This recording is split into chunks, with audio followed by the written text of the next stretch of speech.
start again. It's a rich thing.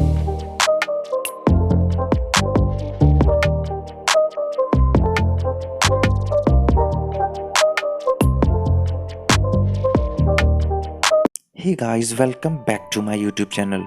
दोस्तों, जब हम बात करते हैं इंग्लिश बोलने की, सुनने की, समझने की या लिखने की, तो बहुत से स्टूडेंट्स या फिर नौजवानों के दिमाग की बत्तियां गोल हो जाती हैं और वो परेशान होने लगते हैं। उनका दिमाग फटने लगता है कि जल्दी से इस प्लेस से भागो, नहीं तो हमको इंग्लिश बोलना पड़ जाएगी या फिर लिखना पड़ जाएगी। स्कूल में बच्चे एक दूसरे से बात करने से कतराने लगते हैं क्योंकि वहाँ इंग्लिश कंपलसरी होती है और इस प्रकार से वो अपने एक्सप्रेशंस शो नहीं कर पाते। एग्ज़ाम में बच्चे लिख नहीं पाते या फिर यंगस्टर्स एग्ज़ाम में अपने आंसर्स को सही तरीके से एक्सप्रेस नहीं कर पाते, जिससे कि उनकी ग्रेडिंग कम आने लगती है। इंग्लिश एक बहुत ही इम्पॉर्टेंट सब्जेक्ट है दोस्तों, ना सिर्फ पढ़ने के लिए बल्कि बोलने और समझने के लिए भी। ये एक ग्लोबल लैंग्वेज है। यदि आपको ये नहीं आती है तो आपके दिमाग में फ्रस्ट्रेशन छाने लगता है और आप अपने आप को दूसरों से कमतर समझने लगते हैं, इन्फीरियर समझने लगते हैं। पर इस चीज़ का सॉल्यूशन है। यदि आप इंग्लिश में ग्रामर को पकड़ लेते हैं, ग्रामर समझ लेते हैं, या टेंसेस को पूरी तरीके से ग्रैस्प कर लेते हैं, अपने दिमाग में उसके पैटर्न बिठा लेते हैं, तो आपको विनर बनने से कोई नहीं रोक सकता। You will be a good leader in future, you will be a good person, your spoken English will be perfect, you will not hesitate and you will feel like flying bird in the world of English. So students, यदि आपको ऐसा बनना है, यदि English सीखनी है, तो इस वीडियो के लास्ट तक हमारे साथ बने रहिएगा और इस वीडियो को पूरा देखिएगा, क्योंकि लास्ट में आपके लिए कुछ स्पेशल भी है। तो चलिए दोस्तों, शुरू करते हैं हमारे इस वीडियो को, जिसमें हम आते हैं अपने मेन कंटेंट पे, जो है कि ये टेंसेस। दोस्तों, जैसा कि आप जानते हैं कि जो टेंस होते हैं वो 3 प्रकार के होते हैं: प्रेजेंट, पास्ट और फ्यूचर। प्रेजेंट टेंस वर्तमान के बारे में बताता है, पास्ट टेंस जो है वो भूतकाल के बारे में बताता है और फ्यूचर टेंस जो है वो भविष्यकाल के बारे में बताता है। प्रेजेंट टेंस की बात करें तो प्रेजेंट टेंस बोलता है कि भाई वर्तमान में क्या हो रहा है, वर्तमान में हमारे साथ या फिर दुनिया में या समाज में किस प्रकार से चीज़ें घटित हो रही हैं। क्या ये कुछ ऐसी चीज़ें हैं जो रिसेंटली हो चुकी हैं, या फिर ये इस प्रकार की चीज़ें हैं जो हो रही हैं, या फिर ये इस प्रकार की चीज़ें हैं जो कि रोजाना होती हैं। तो प्रेजेंट टेंस, पास्ट टेंस अतीत के बारे में बताता है, था, थे, थी, और फ्यूचर टेंस जो भविष्य में होने वाली गतिविधियों के बारे में बताएगा हमको। अभी आप देखिए, यहाँ पर ये एक फ्लो चार्ट है जिसमें टेंस 3 कैटेगरी में बांटा गया है और हर एक कैटेगरी के कुछ प्रकार हैं। बेसिकली 4 प्रकार होते हैं। प्रेजेंट टेंस की बात करते हैं। आप देखिए, प्रेजेंट टेंस के 4 प्रकार हैं। पहला प्रकार है प्रेजेंट इंडेफिनिट टेंस, जिसको हम सिंपल प्रेजेंट टेंस भी बोलते हैं। दूसरा प्रकार है प्रेजेंट कंटिन्यूअस टेंस। तीसरा है प्रेजेंट परफेक्ट टेंस और चौथा है प्रेजेंट परफेक्ट कंटिन्यूअस टेंस। इसी प्रकार से यदि आप देखें तो फ्यूचर के और पास्ट टेंस के भी यही 4 प्रकार हैं। इसके बाद हम आगे बढ़ते हैं, सिंपल प्रेजेंट टेंस की बात करते हैं। तो सिंपल प्रेजेंट टेंस को प्रेजेंट इंडेफिनिट भी बोला जाता है। सिंपल पास्ट टेंस की बात करें तो इसको पास्ट इंडेफिनिट भी बोला जाता है। सिंपल फ्यूचर टेंस की बात करें तो इसको फ्यूचर इंडेफिनिट टेंस भी बोला जाता है। बाकी 3 प्रकार भी बिल्कुल सेम होते हैं: present continuous, past continuous, future continuous. Present perfect, past perfect, future perfect आप देख सकते हैं इस ग्राफ में, या फिर इस हायरार्की में, या फिर इस फ्लो चार्ट में। इसी तरह जो लास्ट प्रकार है सभी टेंस का, वो प्रेजेंट परफेक्ट कंटिन्यूअस है। इसी तरह पास्ट की बात करें तो पास्ट परफेक्ट कंटिन्यूअस है, फ्यूचर की बात करें तो फ्यूचर परफेक्ट कंटिन्यूअस है। तो आप यहाँ देख रहे हैं कि सभी प्रकार तकरीबन सेम है। तीनों टेंसेस के, प्रेजेंट, पास्ट और फ्यूचर के, चारों प्रकार सेम ही होते हैं, बस उनके पैटर्न और जो फॉर्मूलेज आते हैं उनमें अंतर आता है। तो दोस्तों, आई होप कि यहाँ तक तो आपको क्लियर हो चुका होगा। अब इसके आगे बढ़ते हम हमारे पहले टेंस पे, जो कि है सिंपल प्रेजेंट टेंस आज की क्लास में। तो चलिए इसके बारे में देखते हैं। तो दोस्तों, यहाँ पर देखिए कि प्रेजेंट टेंस में वर्तमान काल हम बोलते हैं इसको, और इसके साथ हा, हु, है या हो आता है। और ज़्यादातर आप देखिए इसके नीचे बात करते हैं अभी। तो पहला प्रकार है प्रेजेंट इंडेफिनिट टेंस। इसमें ता है, ती है, ते है, ती हूँ वगैरह चीज़ें आती हैं। लास्ट में जब हिंदी में बात करेंगे तो इस प्रकार से इसकी एंडिंग होती है। यदि हम बात करें प्रेजेंट टेंस के कंटिन्यूअस टेंस की या कंटिन्यूअस फॉर्म की, तो इसमें रहा है, रही है, रही हूँ, हो रहा है, इस प्रकार से हिंदी में सेंटेंस बनाए जाते हैं। यदि हम बात करें परफेक्ट टेंस की, प्रेजेंट टेंस के परफेक्ट फॉर्म की, देखिए प्रेजेंट टेंस के नीचे तीसरे नंबर पर परफेक्ट टेंस, इसमें चुका है, चुकी है, चुके हैं, चुके हो, इस प्रकार से बात की जाती है हिंदी में। यदि हम प्रेजेंट टेंस के प्रेजेंट परफेक्ट कंटिन्यूअस टेंस की बात करें या फिर प्रेजेंट टेंस के परफेक्ट कंटिन्यूअस फॉर्म की बात करें तो उसमें ता रहा है, ती रहे हैं, ते रहे हैं, इस प्रकार से हिंदी में बात आती है। यदि आप पास्ट की बात करें भूतकाल में तो था, थे, थी इसका मेन कॉन्सेप्ट होता है। यदि पास्ट टेंस के नीचे आप पहले नंबर पे देखिए इंडेफिनिट फॉर्म की या इंडेफिनिट टेंस की, तो इसमें ता था, ती थे, ते थे, इस प्रकार से बात आती है, या फिर सीधे था, थी, थे वाली बात आती है। यदि हम बात करें पास्ट टेंस के सेकेंड फॉर्म या फिर सेकेंड केस की, जो कि कंटिन्यूअस फॉर्म है, उसमें आप देखिए रहा था, रही थे, रहे थे आता है। यदि पास्ट टेंस के थर्ड केस परफेक्ट टेंस की बात करें तो उसमें चुका था, चुकी थे, चुके थे आता है। यदि पास्ट टेंस के चौथे फॉर्म परफेक्ट कंटिन्यूअस की बात करें तो ता रहा था, ते रहे थे, ती रहे थे, इस प्रकार से आदि आता है। इसी तरह यदि फ्यूचर टेंस की हम बात करें तो फ्यूचर टेंस के नीचे, भविष्यकाल के नीचे पहला देखिए इंडेफिनिट फॉर्म, इसमें गा, गे, गी आता है। यदि हम दूसरे फॉर्म की बात करें कंटिन्यूअस फॉर्म की तो इसमें रहा होगा, रही होगे, रहे होंगे आता है। यदि फ्यूचर टेंस के तीसरे फॉर्म की बात करें परफेक्ट टेंस की, फ्यूचर परफेक्ट टेंस की, तो उसमें चुके होंगे, चुकी होगी, इस प्रकार से हिंदी में बात की जाती है।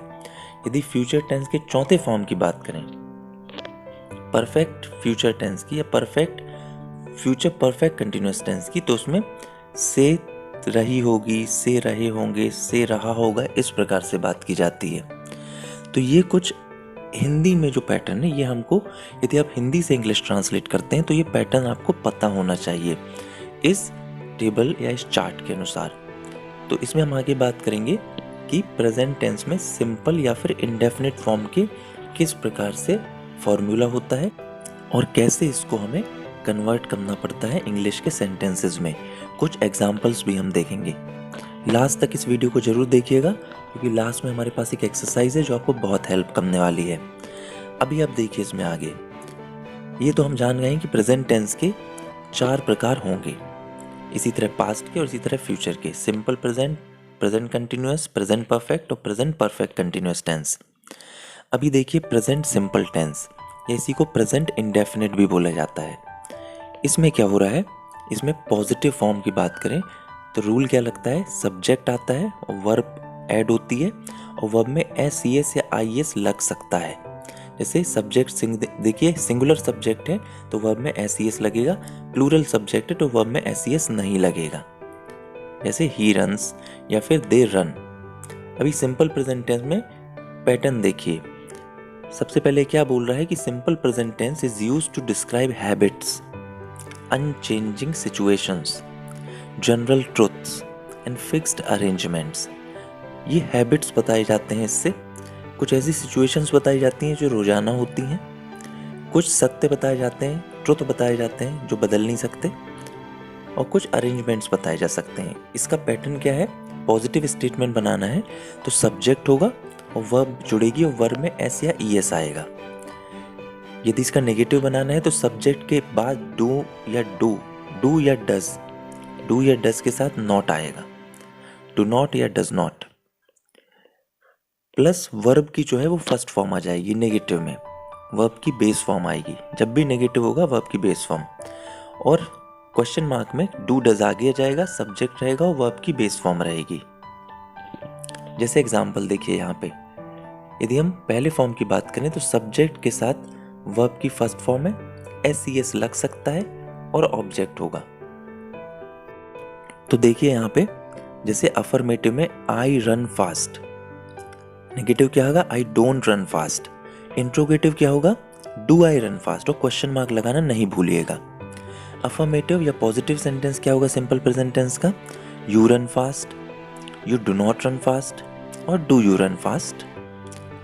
नेक्स्ट देखिए अफर्मेटिव में he runs fast, he does not run fast. अब ही एक वचन सिंगुलर नंबर है तो यहां पर वर्ब में एस लग जाएगा, ही runs fast, he does not run fast, does he run fast.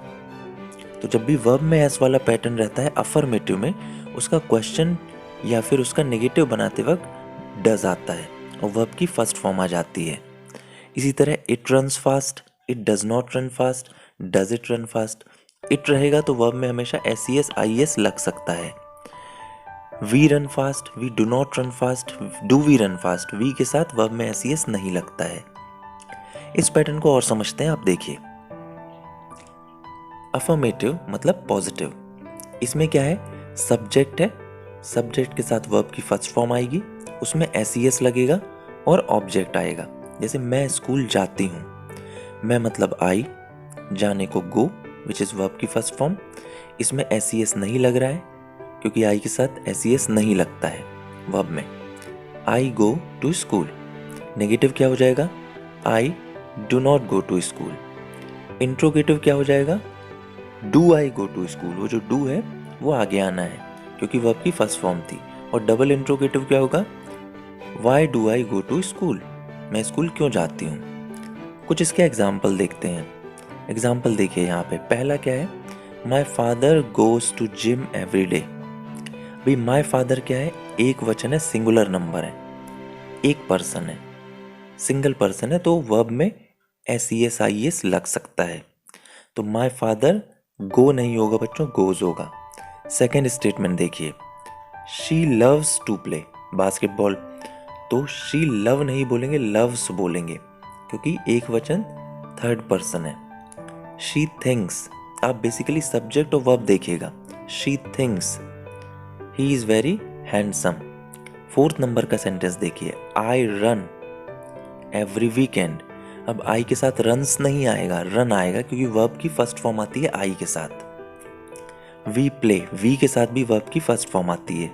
We play tennis every morning, हम टेनिस खेलना पसंद करते हैं हर सुबह। क्वेश्चन बनाते हैं, does he write an email, क्योंकि यदि इसका पॉजिटिव होता तो क्या होता, ही राइट्स एन ईमेल, तो ही के साथ एस आई एस आता है तो डज आ गया जाएगा। ही शी इट सिंगुलर नंबर के साथ डज लगता है क्वेश्चन बनाते वक्त, तो डज ही और वर्ब की फर्स्ट फॉर्म लगती है, does he write an email. Next देखिए 7वें नंबर का sentence, they talk too much. They बहुत सारे लोग हैं, प्लूरल नंबर है, उसके साथ वर्ब में एस नहीं लगता है, सो दे टॉक हो जाएगा, they talk too much. Hindi में कैसे बोलेंगे, वे बहुत बातें करते हैं। Does he go to school, he she it, any singular number के साथ डज आता है क्वेश्चन बनाते वक्त, तो does he go to school, इसका मतलब क्या है, क्या वह स्कूल जाता है। 9वें नंबर का सेंटेंस देखिए, it usually rains every day here, यहाँ पर हर दिन बारिश होती है, एक रूटीन बताया जा रहा है, और इट के साथ एस आई एस लगता है वर्ब में, सो इट रेन्स या फिर it usually rains every day here. 10वें नंबर का देखिए, it smells very delicious in the kitchen, kitchen से बहुत अच्छी खुशबू आती है, तो इट स्मेल्स, इट के साथ वर्ब में एस आई एस लगता है। नेक्स्ट सेंटेंस देखिए 11वें नंबर का, माई सन लिव्स इन लंडन, मेरा बेटा लंदन में रहता है, ता है, ती है, ते हैं, ये सेंटेंस आ रहे हैं। और माई सन एक बच्चे की बात हो रही है तो वर्ब में एस आई एस लग रहा है बच्चों। तो यहाँ पर आप देख रहे हैं दोस्तों कि इस प्रकार से हमारा सिंपल प्रेजेंट टेंस के एग्जाम्पल्स हो रहे हैं और इस प्रकार से ही उनका हिंदी और इंग्लिश कन्वर्जन होता है।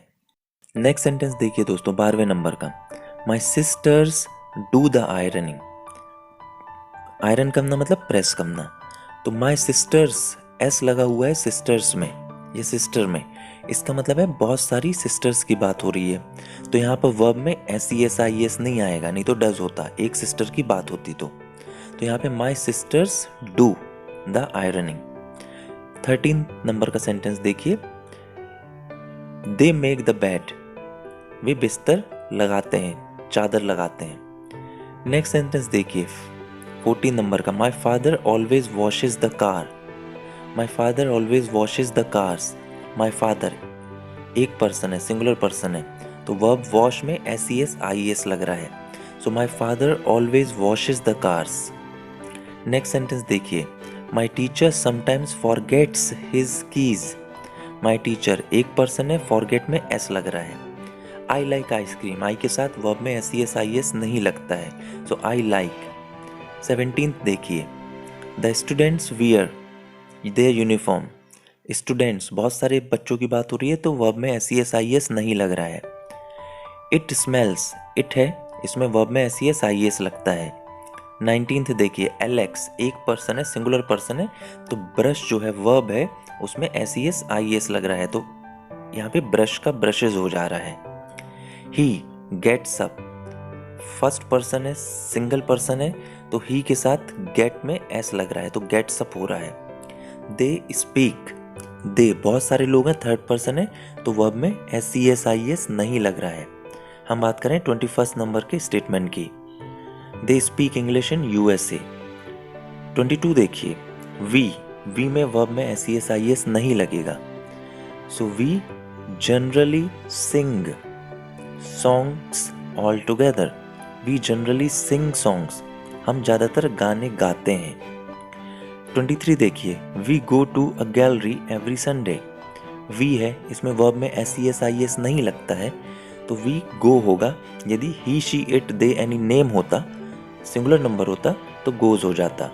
तो we go to a gallery every Sunday, हम हर रविवार को एक गैलरी में जाते हैं। तो ता है, ती है, ते हैं आ रहा है बच्चों यहाँ पर। यदि हम बात करें दोस्तों इसके आगे 24th नंबर के स्टेटमेंट की, they drive their kids to school every day. They third person plural number है, इसमें SES नहीं लगता है वर्ब के साथ, सो दे ड्राइव आ रहा है। यदि he she it they any name होता, दे की जगह, तो ड्राइव्स हो जाता। So they drive their kids to school every day, वे हर दिन अपने बच्चों को स्कूल छोड़ते हैं। ता है, ती है, ते हैं आ रहा है। 25th नंबर का स्टेटमेंट है उसको देखते हैं, वी वॉक स्लोली, हम धीरे चलते हैं। ता है, ती है, ते हैं। वी है, इसमें वर्ब में SES नहीं लगता है। यदि ही शी इट होता या फिर कोई नेम होता तो वहाँ पर SES लग जाता। जैसे ही वॉक्स स्लोली, वह धीरे चलता है। शी वॉक्स स्लोली, वह धीरे चलती है। दोस्तों आशा करता हूँ आपको वीडियो पसंद आया होगा। यदि पसंद आया है तो इसको शेयर कीजिए, चैनल को सब्सक्राइब कीजिए, और हाँ, आने वाले वीडियोस में हमारे साथ बने रहिए जो इसके आगे के टेंसेस के होंगे। Thank you so much for watching the video. Bye bye.